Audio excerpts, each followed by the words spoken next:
Algebra 2, Unit 2, Lesson 3, Part 3, and more in factoring polynomials. So in this lesson, we're going to factor when factoring continues on, meaning there won't just necessarily be one step.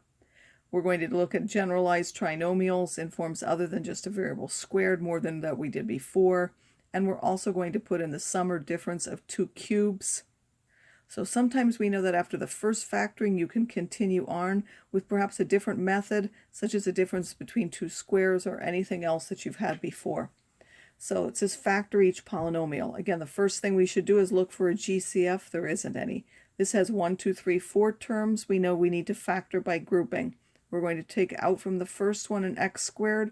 We're going to take out from the second one a minus 4. Check that those are the same thing, take that out to the front, and what you have left is written in here.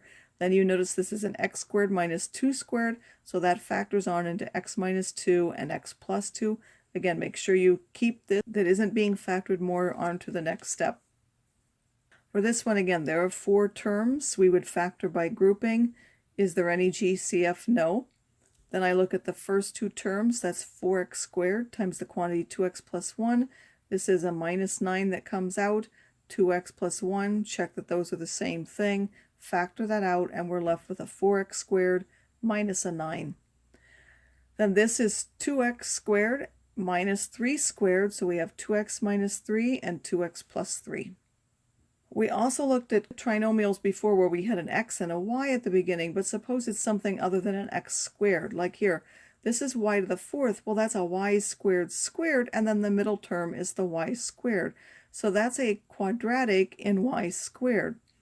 So we're going to factor that now with a y squared in each one. Normally it would have been an x, but because we're squaring y squared, we need a y squared in each one.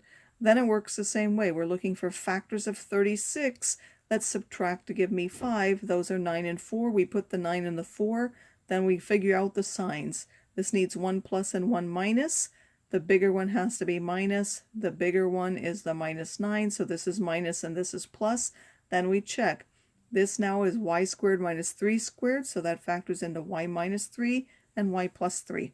This is the preferred way. If you cannot absolutely see that at the beginning, you might want to at least change this into something like this, then factor it. So you say, okay, I don't want the y squareds. I'm just going to make that z squared minus 5z minus 36, factor that, but no z is y squared, and then in the end, put that back in. So once you've got that first part factored, you would substitute the y squared back in, and then do any further factoring. This is now what? We look at the middle term, that's an m cubed. Is this m cubed squared? Yes, so that means that's a quadratic in m cubed. So I need an m cubed in each one. This is 4. That means it was either 4 with m cubed, or m cubed, or it was 2 and 2. And then I have to look for, with the factors of 3, the one that will subtract to give me 11. So if you notice, that would be 12 and 1. So that's how I ended up with these. These 1 and 2, if I doubled each one, that would give me 2 and 6, which would not give me 11.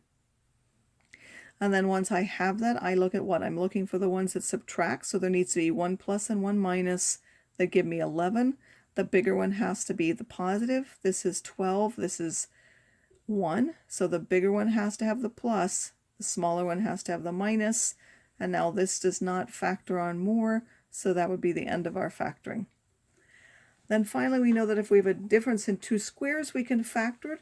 The sum of 2 squares has no rule. It's called irreducible over the reals because it can't be factored with real coefficients. But for cubes, there's one with a plus and with a minus. So if you have an a cubed minus a b cubed, if this is a minus, the first one is minus a minus b. Then you put the first one squared, you multiply those two, but change the sign, and then it's the last one squared. For a cubed plus b cubed, same thing. If this is plus, the first one will be plus a plus b. Then you square the first one, you multiply those two, but change the sign, and then it's the last one squared. This is a difference in 2 cubes. This is a sum in 2 cubes. Again, it's only when you have 2 terms. So now when you have 2 terms, there are 3 things to look for. 2 terms could either be a difference in 2 squares, a difference in 2 cubes, or the sum of 2 cubes. factor each polynomial. Again, two terms. We first want to take out the GCF. That's a 5x. We now have 8x cubed plus 8. That's a 2 cubed. So we notice that that's a sum of 2 cubes. The first one has to match the sign. That would be x plus 2, keeping the 5x out in front. Then we square the first one. We multiply those two and change the sign. We square the last one and put that at the end. By the way, you can check by FOIL. That gives you your x cubed, which is here. The last one half you give the plus 8, and everything else needs to cancel. There's a plus 2x squared and a minus 2x squared here that will cancel. Then there's a minus 4x and a plus 4x that will cancel.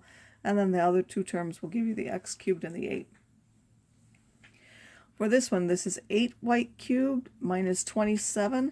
This is 2y cubed minus 3 cubed. So you have to recognize that. There was no GCF. Now again, this first one matches the sign. So this was minus. The first one will be minus 2y minus 3, what you get here by taking off the cubes. You square the first one, that's 4y squared. You multiply these two, that's a minus 6y. You change the sign to get plus 6y.